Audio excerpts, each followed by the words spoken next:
My interest in this started right at the beginning in the 60s by reading a small book by the Pali Text Society called the Yogāvacara's Manual.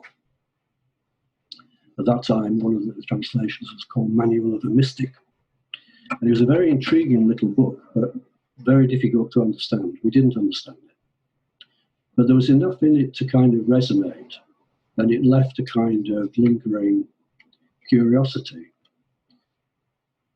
And that gradually evolved over the years. Then in the 1990s, the BISO started to produce publications from his researchers in Cambodia and Thailand on palm leaf manuscripts. And one of those was the Path of Lanka, which had also a big effect on a few of us, certainly on me.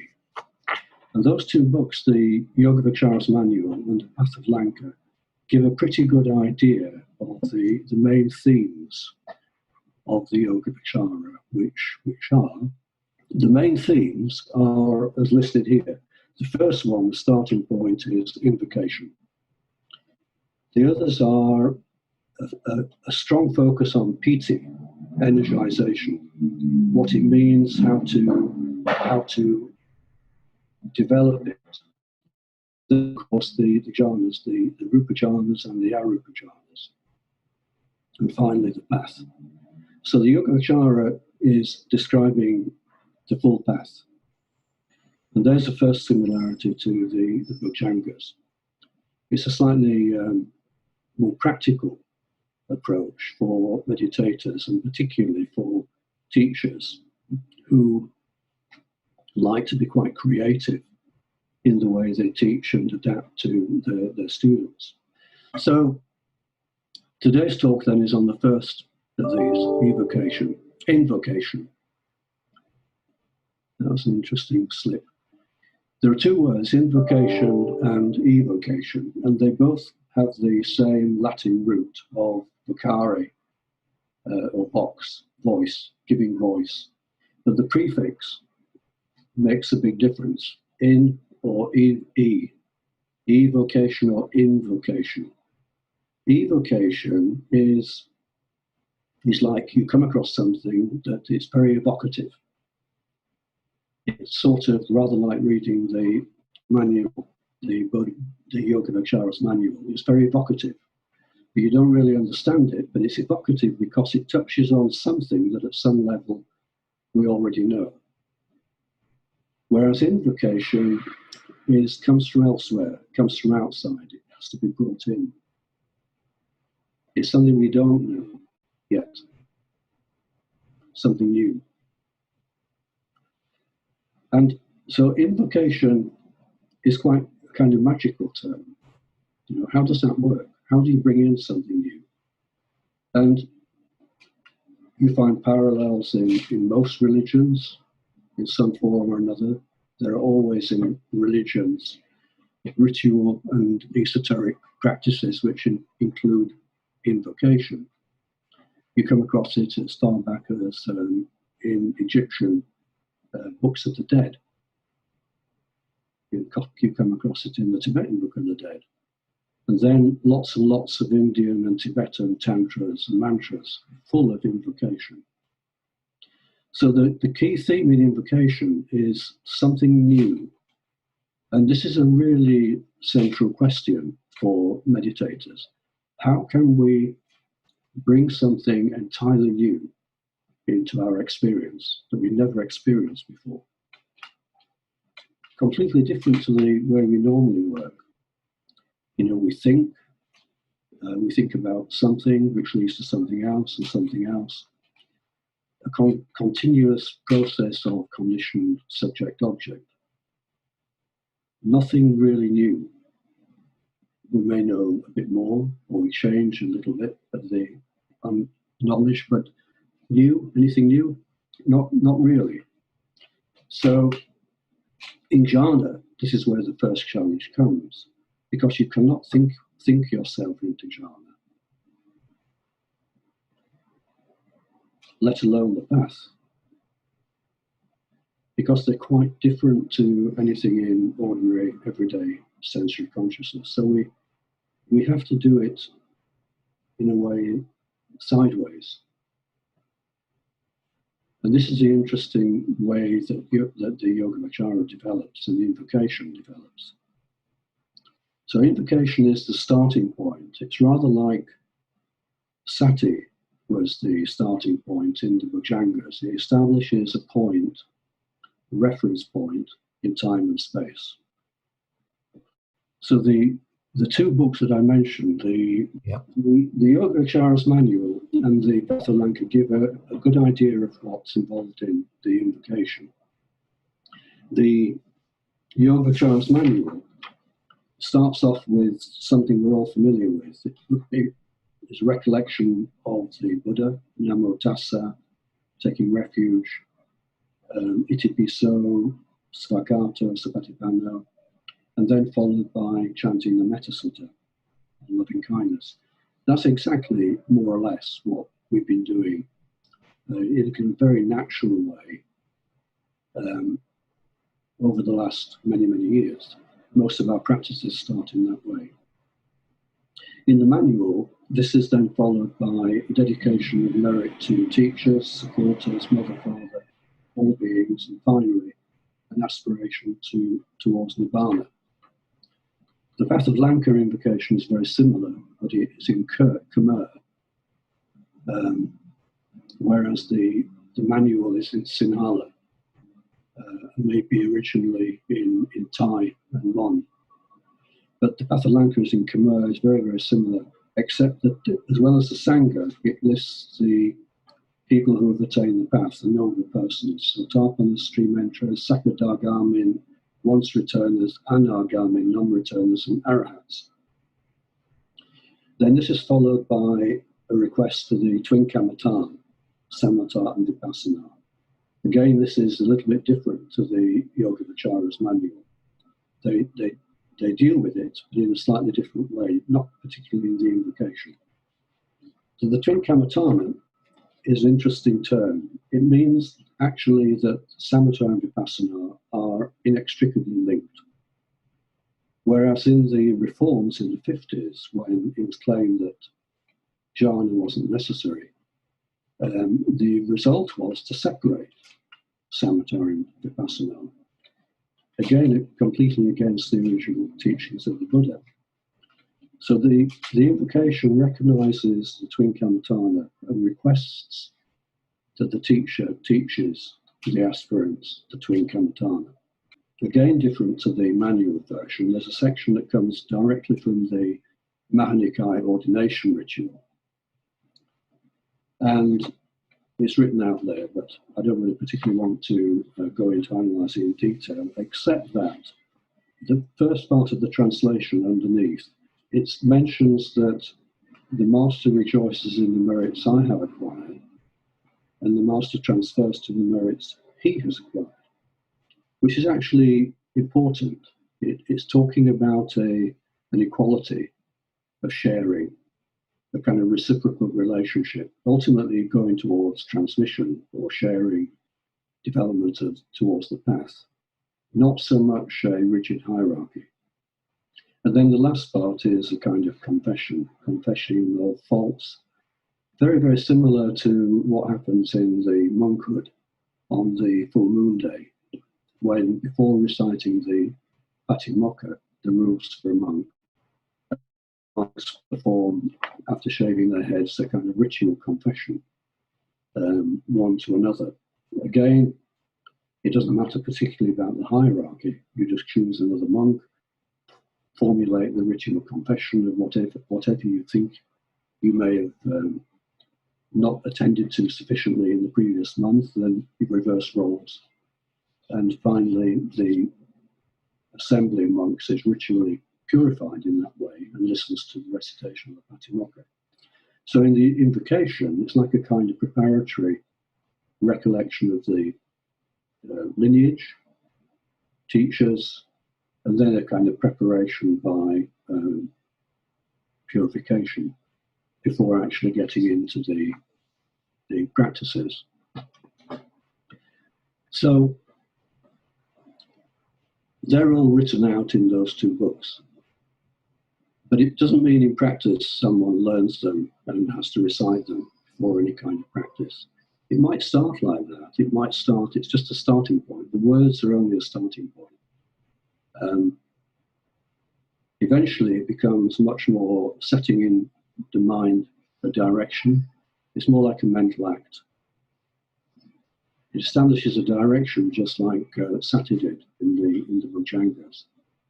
And all the stages of these rituals that follow, they start with the word okasa, which is also like a short form of invocation. Okasa means let it be manifest.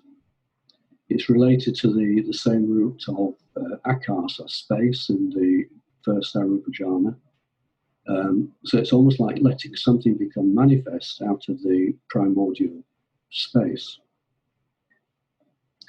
But I don't want people starting to shout okasa at the beginning of any practices I take. I think it might be a bit disturb me a bit.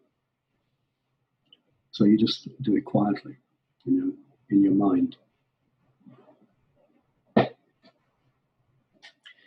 And actually what we're talking about as this becomes non-verbal is getting familiar with what in Jhāna is called the fine material level. It's all to do with experience of feeling, much less words. It's to do with discerning a kind of underlying form. So I'm conscious of talking in these talks and the Bhujangas with a lot of words. But actually the important thing is when you're thinking about it and listening, the words are not really important. It's what they evoke in the form, which you can feel. And so the moment of invocation, the moment of sati, becomes a kind of search for direction and meaning. So just like the Bhujangas, invocation develops sati, Dhammavichaya, understanding, and virya, an interest. And further than that, it's going to lead on to, just like the Bhujangas, if invocation is done correctly, it'll lead on to an energization, tranquilization, a simplifying, a samadhi, and finally a upekkha.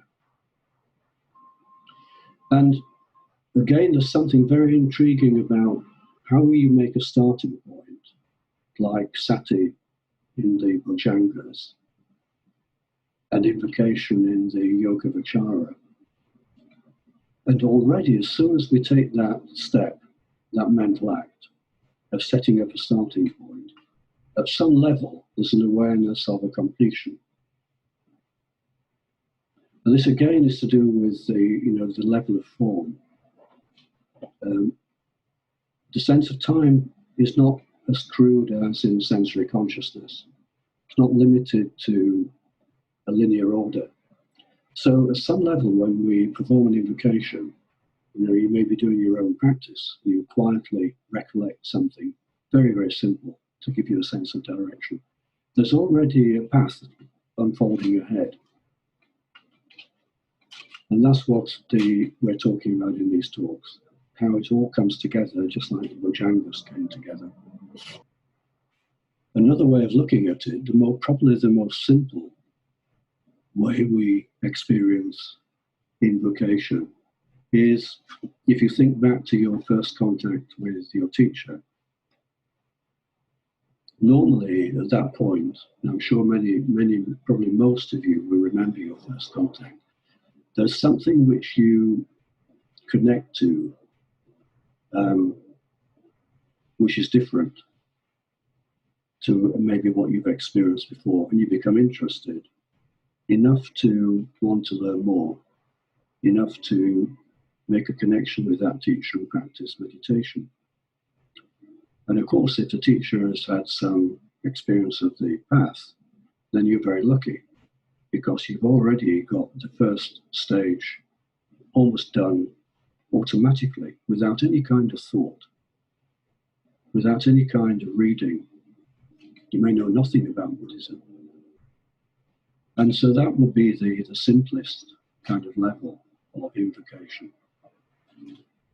which we owe a kind of lot of gratitude to our teachers for that, which is why in the invocation we pay respect not just to the Buddha, Dhamma, Sangha, but the whole line of teachers down to your teacher, and actually then yourself as teacher if you're teaching others. It's a tradition which continues one to another. And in each stage, when something is known and passed on, there's an equality. What the teacher knows comes to be known by you. And at that point, you're quite equal.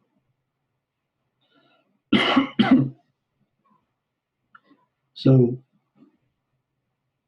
bearing all that in mind and forgetting all the words, let's now have a practice. So we practice for about 20 minutes, maybe a bit longer. I'll sound the bell at the beginning and then at the end.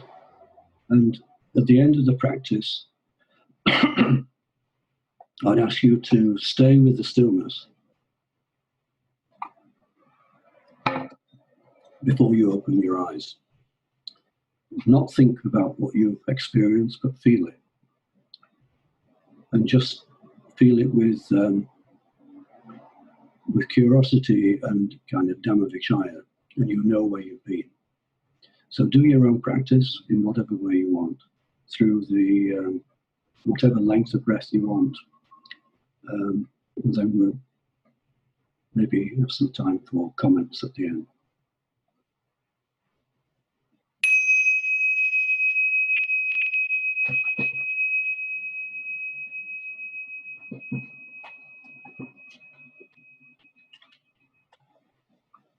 So, staying with the stillness at the end of a practice is very important to get a feel and understand where you've been.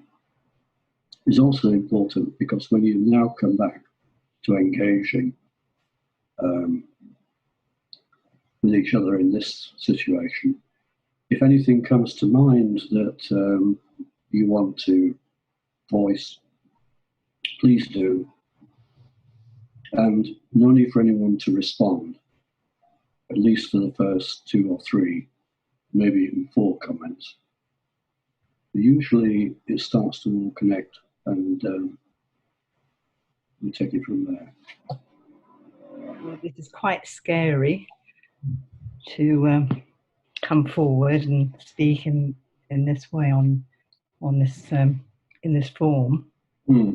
But there is something I really want to actually express, and it's something that I've been working with. And as I came out of the meditation, I started to become aware of what I was actually finding difficulty with, or a kind of ambiguous kind of dance that was happening, where I felt I started to realize that it's difficult for me to allow myself to enjoy, to find pleasure in my body. So coming into the piti stage is sort of like, oh, it's kind of like there's a bit of anxiety there. The mind gets a bit busy, but then I think, oh no, okay, just find pleasure in, the sensations in my body. And it's a sort of a bit of a dance between the two. It's sort of can I allow myself to really almost like sunbathe in this, receive the pleasure. And it's sort of like I'm starting to realize that that's a piece of work in itself, or allowing.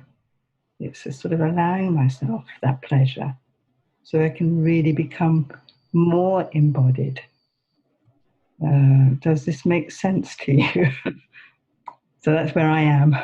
Yeah. And I know that I think that's as much as I can say, as I dare to say at the moment, because it just feels very scary to make myself kind of expose myself here, to make myself vulnerable.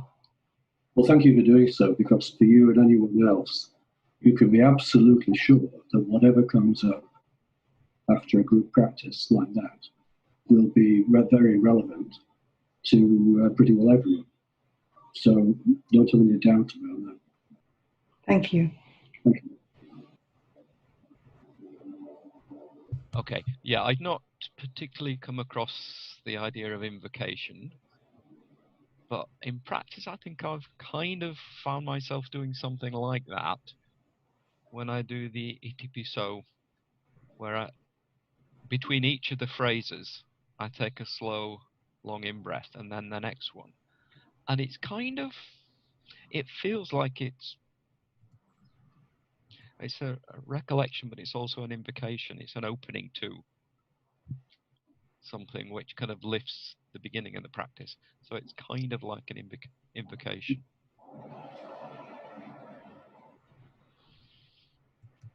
It's an opening to. What came to mind just towards the end of the practice was that everything is actually an invocation. Everything, all of life is an invocation, in the sense of allowing everything to just be and not closing it down. Yes, Hisami. I think at first I started experiencing pity, and it was a natural kind of, it's a phenomena to experiencing. Now I'm experiencing that pity. Sometimes my thoughts come first, or maybe I would like to have a kind of that pity. And then that pity arises. And I'm wondering, am I manipulating to, instead of a natural kind of phenomena, or I'm psychologically manipulating?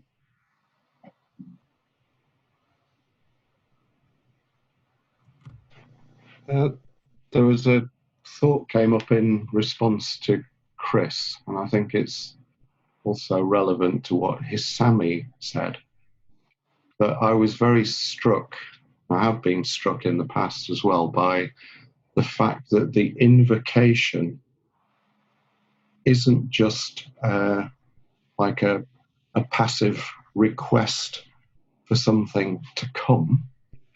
It also includes an aspiration as well, that you chant the verses of aspiration.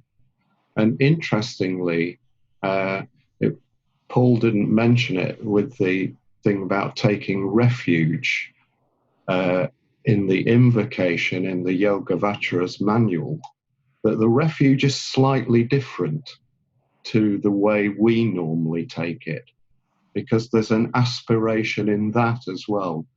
And it seems that there's something about working with that sort of slightly active and slightly passive way of doing things. It isn't just a request for, something to come, as it were.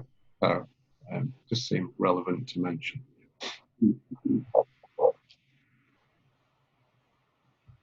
So, Leslie Ann?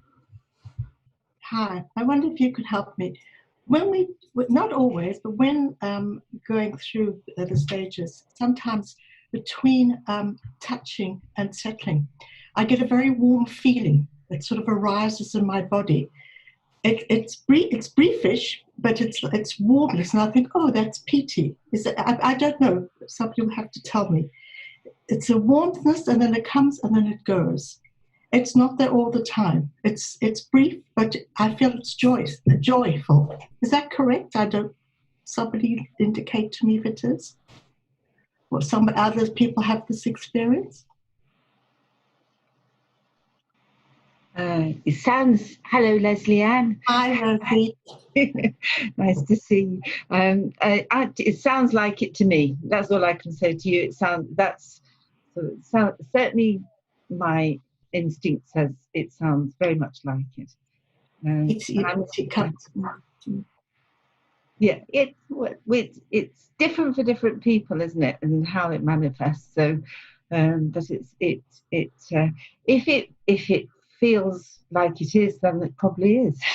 Trust it would be my thought. Does anybody else have this? I don't know. But some lady's shaking her head. Yes, Sarah. Yeah. Okay. Good. Thank you.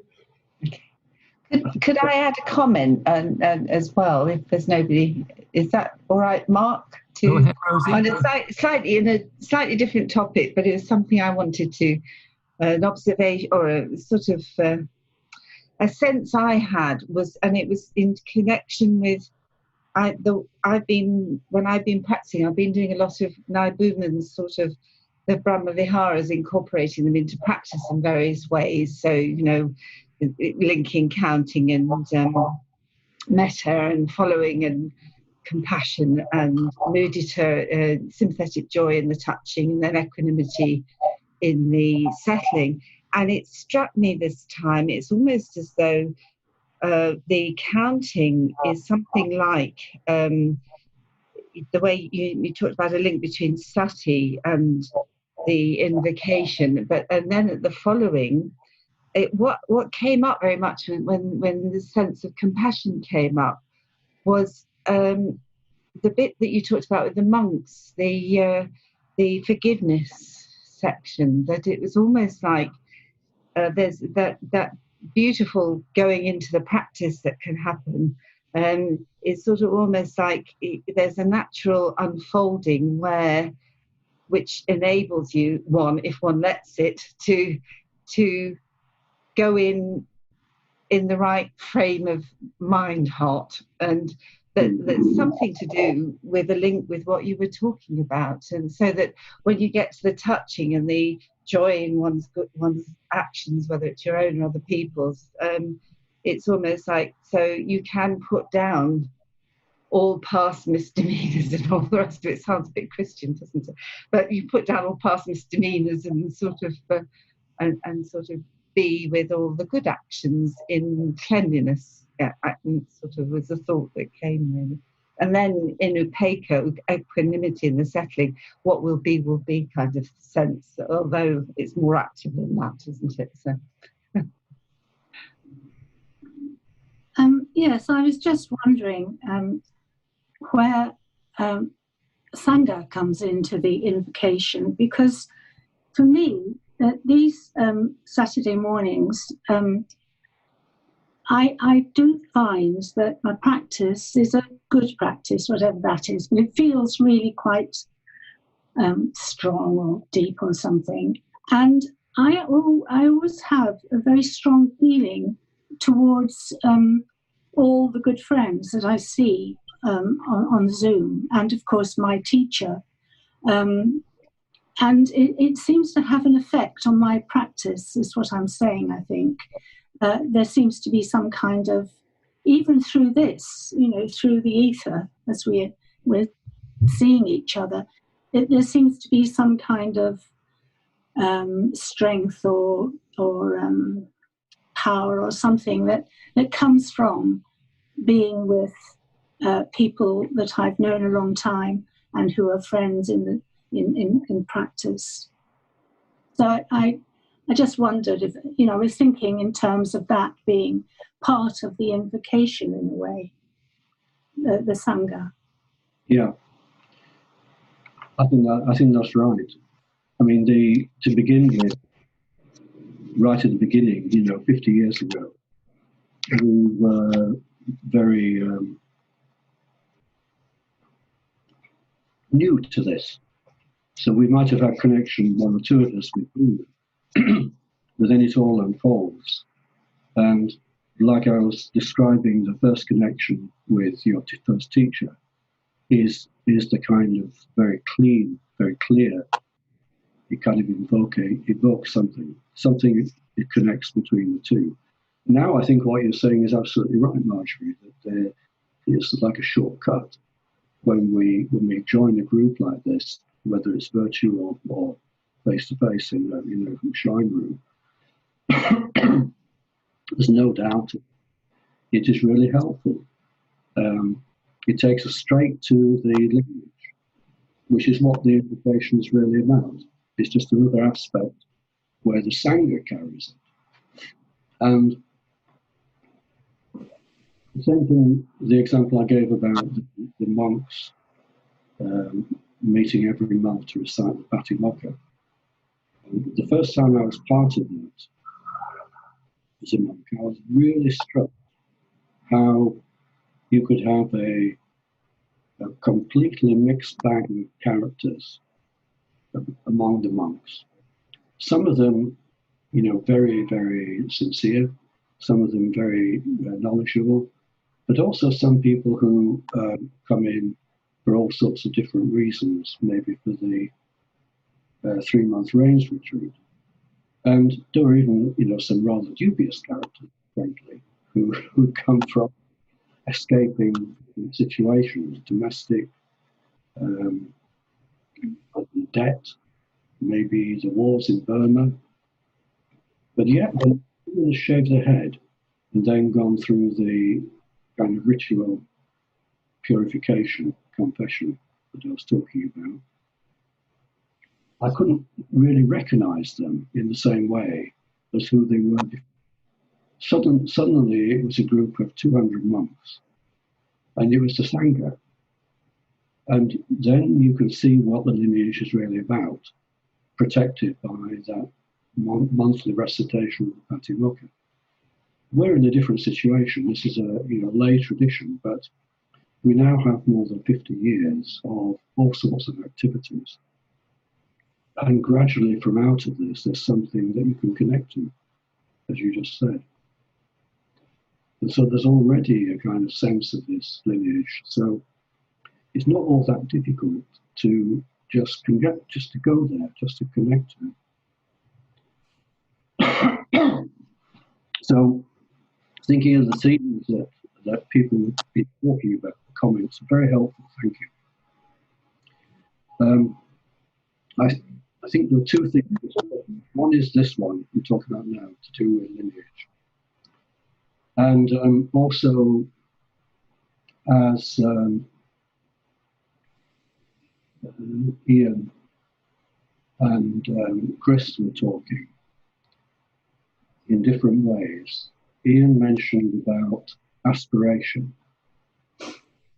And absolutely, that's very important, because in our everyday consciousness, we're evoking unconsciously all the time a continuity of I, which may not always be very skillful. But the difference when we turn toward invocation in this sense, ultimately towards the path, has to be an aspiration. And if we don't know much about what we're aspiring to begin with, we call on the lineage from the past, and that gives a sense of beginning that direction. And of course, you can also help it by the Brahma Viharas, from time to time with awareness of compassion, of the fact that you're not really any different to anyone else, that everyone suffers.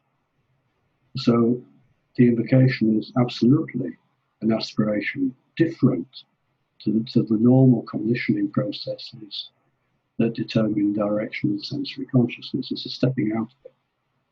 And it's a stepping out of it ultimately towards Jhāna, where we're not controlled by thinking this or that. We're not controlled by liking or disliking, or wanting or not wanting. And then you come to the second theme. 2 or 3 people were talking about that kind of very delicate point where we start to experience something. One person mentioned beginnings of sukha, actually, the beginnings of the sense of the body and happiness within it, and the difficulty of actually embracing that sometimes, when logically we should be embracing it and very happy, but we don't. Why is that? It's very interesting. And it's like the little voice creeps in at that point, which takes us slightly outside it, back towards the habits of thinking about it. And this is so typical as you're on the threshold of jhana. There's a little bit can easily just pull you back into sensory consciousness, thinking about it. Are we allowed yet to just be content with where we are? Or should we be doing something else? So it's such an interesting point, and we're working with it all the time until you get more and more confident about it's okay to be content. It's actually very simple. And then there's a relief in letting go of the habits, and you go a bit deeper. It becomes all embracing. And you're then on the process, you're in the process. A couple of other people described it in different ways. We all experience it. It's that subtle pull at the point where we're not quite sure yet of how to stay with the form, how to stay with the feelings and the contentment without being pulled back into commenting on it or thinking about it in some way. But it's very close to being content, and then letting go into that, it becomes more familiar, etc., etc. And that's why I think it's so important to stay with the stillness at the end of practice, because you find that almost inevitably when you've been practicing for a couple of years or more, that there will be moments like that, but you easily forget them.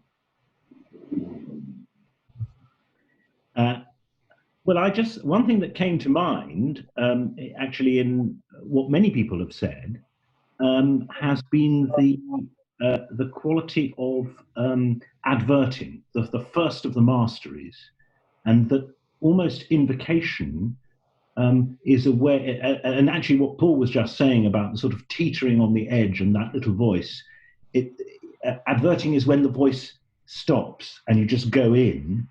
And the invocation is almost a way of helping the mind establish that from the start, and perhaps if it wanders off throughout the practice, to re-establish that direction, even if it is to something you don't really know what you're directing to. And in a way, all these comments are so helpful because they give slightly different perspectives. And then out of all those different perspectives, the sense of what we're actually talking about, what we're trying to advert to, or connect to, or trust, becomes a little bit clearer. And the group as a whole can be extremely helpful in that. Just like when you're sitting in a group, it becomes almost a collective endeavor. I thought it was interesting that Paul's first slide had the footprint, and that came to mind quite strongly for me at the start of the practice. And we have our kind of usual kind of views about where is the mind and where do we think from, and all these different views about how we construct ourselves. But it felt quite useful almost to kind of let go of that idea of where the mind and body are and see them more as a kind of integrated whole. And that sense of, if you go to the feet, that you can have that sense of connecting from top of the body to the bottom of the body. And also the feet are one of our main ways to connect through to the earth. And somehow, I think, reflecting what others have said, if you're making an invocation, you can almost kind of call the earth to witness, and that somehow can give a kind of confidence when we're getting to those points where we feel a little bit uncertain, because the earth has kind of witnessed everything already. It's new to us, but it's not new to the earth somehow, and that can allow something to somehow become a bit more firmly established, and that sense of strength to be there. So I found that quite helpful, that image of the footprint in that kind of process this morning in the practice. Yeah. I find it a very evocative image too, that it brings to mind for me that the kind of impression that's left by a footprint, in this case by the footprint of the Buddha. It's a long time since he walked on arms rounds or whatever, but there's still a footprint, an impression there behind what we do. Charles Shaw. Thanks, Mark. Just following up on Marjorie's point about the Sangha, because for some reason I've been thinking a lot recently about when we first of all, what does it mean to take refuge? But in particular, why do we take refuge in the Sangha? And there's something, in a sense, you can see it's something relatively obvious or straightforward about why we might want to take refuge in the Buddha and the Dhamma. But why the Sangha, and what is the role? But actually, there seems something absolutely crucial about the Sangha in relation to keeping the whole thing going, because in a sense, Sangha in this sense, without the Sangha, the community of those who have actually followed and realized the path, then in a sense the other two have no meaning, because there would be no point of access, there would be no presence at the moment, nothing to follow. It would just be something that came and went. So yes, I think thinking about the importance of the Sangha and the role it plays is very interesting, very important for me. Yeah, me too. And I think we live it in a way by what we've created in the last 55 years. Yeah. We didn't really understand, or I certainly didn't understand anything really about Sangha in that sense. But you can see it visibly now, And so then you get a sense of it in reality, because it's developed through all those years from all of us. And then there's the other side in the bigger picture, which I think is really quite important to know about, because the Sangha is what protected the Dhamma, the teachings. And it becomes so clear, in the monastic setting, how that's symbolized by the Patimokkha every month. And then you start to really see in the monastic setting. We're seeing how it works now in a lay setting, which is absolutely fascinating, where it can develop naturally in this way, based on meditation practice. That's where it connects back to the lineage. But in the Sangha, in the monastic Sangha, I thought a lot about what happened with, what Naigumo was taught, and this sort of re-emergence of the old traditions, and how it was on the threshold of being really broken, because there'd been a monastic lineage for centuries in Southeast Asia. Very, very strong. Strong enough so that when it broke down in Ceylon, the Thais could go and re-establish it. This had been going on for centuries. And because of doubt creeping in the 1800s, and to the difficulties of engaging with Western scientific ideas and all that, the Sangha split. And from the 1830s right up to the 1950s, there was a really difficult tension between the two Buddhist sects in Thailand. And so they couldn't really resist what came in from Burma, in Burmese Vipassana. I'm quite sure several people have written about it. And the Sangha was weakened in its capacity to contain the lineage. I think we came very close to really the kind of comments that sometimes have been made that the Dhamma will eventually fade and break. And probably if the Sangha loses that capacity. So what we've got in the lay Sangha now is very different to the monastic Sangha, but we can already see, Lance has died, Naibuman is not very well at the moment, we're all getting old, but there's a collective now. Everyone, like the comments people have made today, there's a lot of really interesting insights within our Sangha that gradually you can connect to this and trust it. Like Marjorie was saying. Izzy, I think, do you want to say something? Yes, and it's interesting because Paul has just used the word that I was going to bring in. Things that have sort of come together for me during the past hour or so. The time that we've been on at this meeting. The word, what I wrote down was my reason for wanting to practice in the first place. I was having a very interesting conversation with some friends the other day, non-Buddhist friends, and they were asking about what brought me to Buddhism. And of course, at the time, I didn't know it was Buddhism that I was getting into. But anyway, what brought me to practice, let's say. And actually what it was a very strong sense of being disconnected. I wouldn't have found those words at that time, but that's actually what it was. It was about being disconnected from nature, from people, from the world around me. And I was really looking for something which I didn't know what I was looking for, but it arose out of that sense. And when Paul was talking earlier about evocation and that word okasa, which comes from the Pali for space, akasa, that let something be manifest.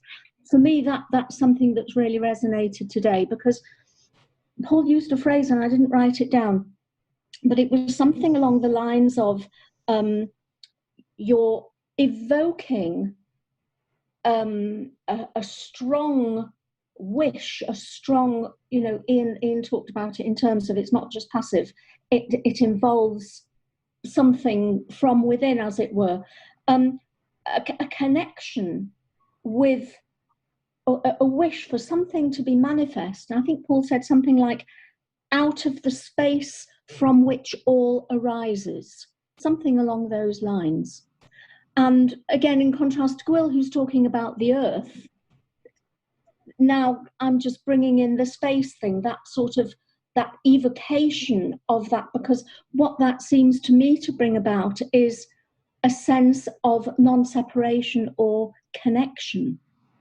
And for me, that's very much what this work is about for me at the moment. And as Paul quite rightly said, you can't think yourself into it, but there is something quite magical about that evoking that can, almost like a blinding flash, bring something into being that is not within our normal sphere of consciousness or the way we work in the sort of the dualistic world, if you like. So for me, that's something that's come out of today's meeting. It's sort of been expressed. I hope I'm not going to formalize it now and that I can let it go. That's it. Thank you. What part visualization have in the development of the stillness of mind?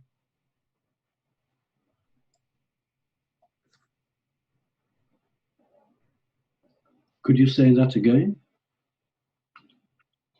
Visualization.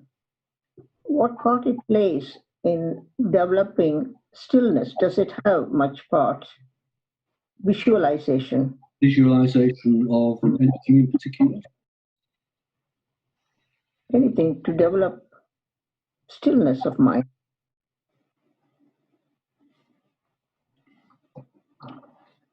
I think a lot of it depends on temperament. But in some traditions where people visualize the Buddha, for example,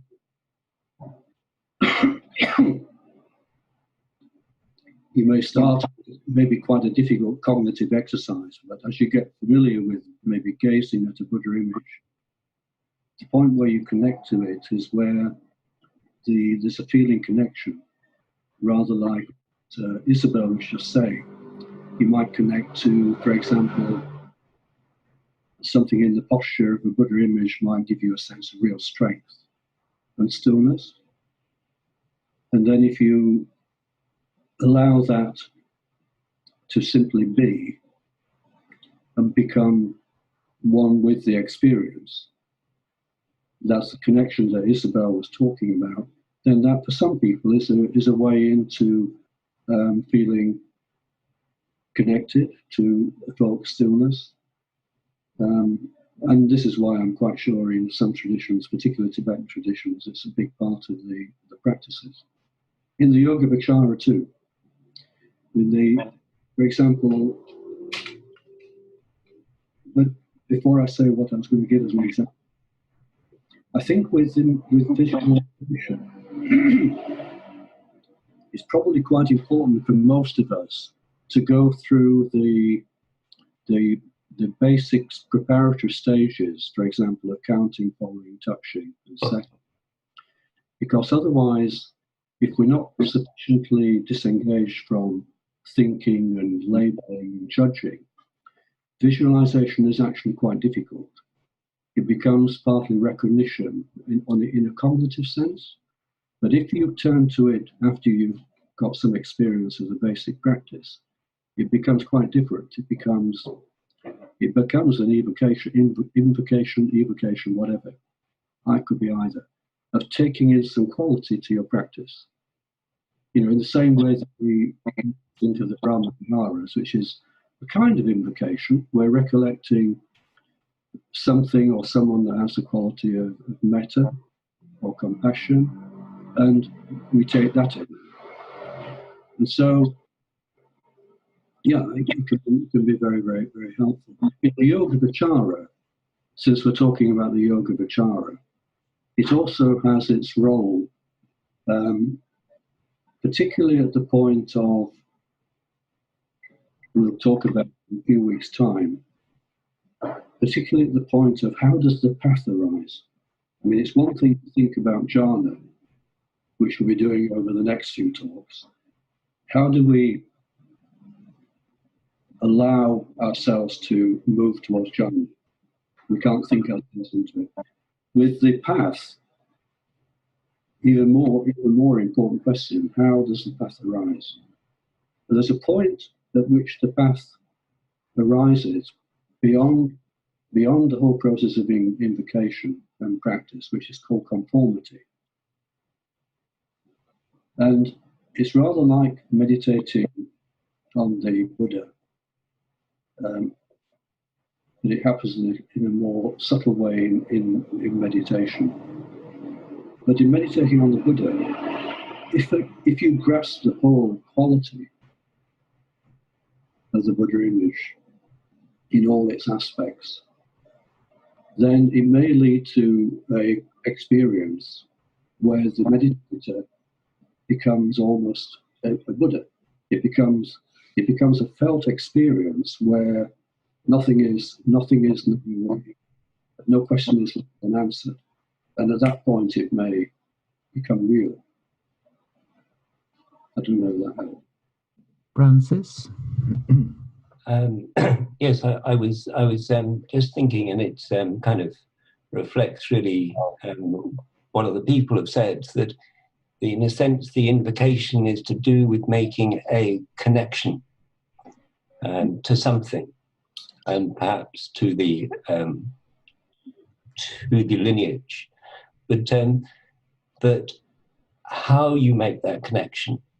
And what is sort of remarkable is the many different ways people have just produced over the last 10 minutes of different ways of doing that, of actually making that connection, whether it's through the earth or space or the Sangha or just kind of many different ways. And that how there seem to be two aspects. One is sort of seeing the helpfulness of doing that at the start. There's something, as people have said, that's the sort of quick way in. And another way is the sort of creativity because that's in a way what's been shown here. But actually, the same invocation may not be right on each occasion, and the kind of creativity in being able to find the kind of right way for the right moment may be useful. Yeah.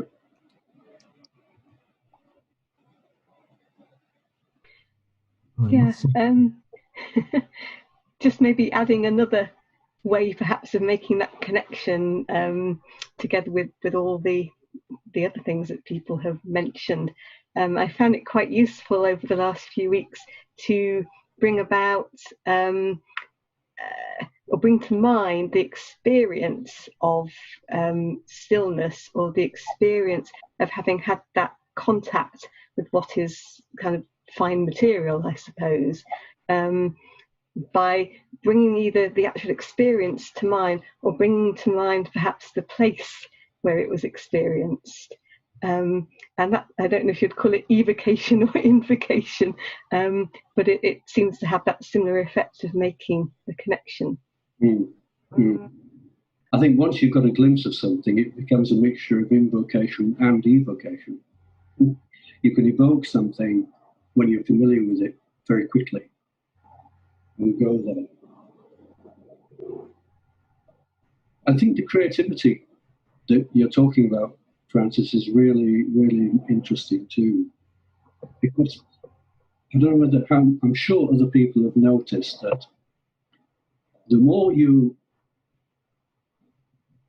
can experience the stillness, the point where you come out of that, coming back to the world, as it were, is full of possibilities. And some people describe to me getting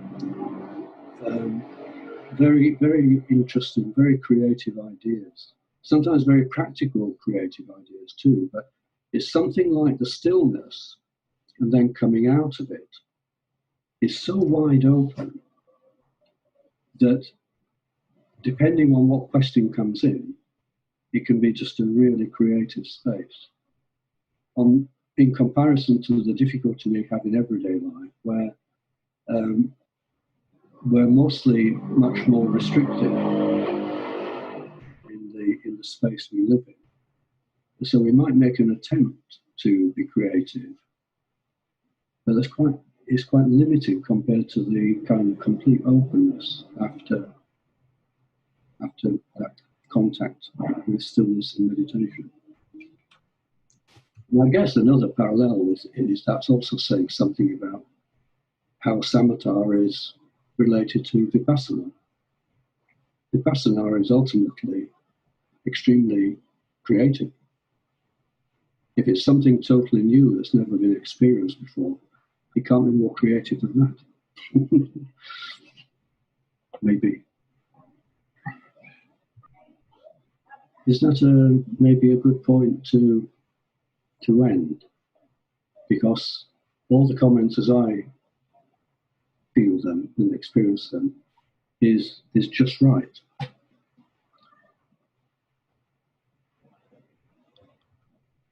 I can't see anybody. It's just right. I feel quite content. Okay. Well, I'm going to sign off, and next week we'll be talking about the Rupa Jhānas. Okay. Thank you. Thank you, Paul.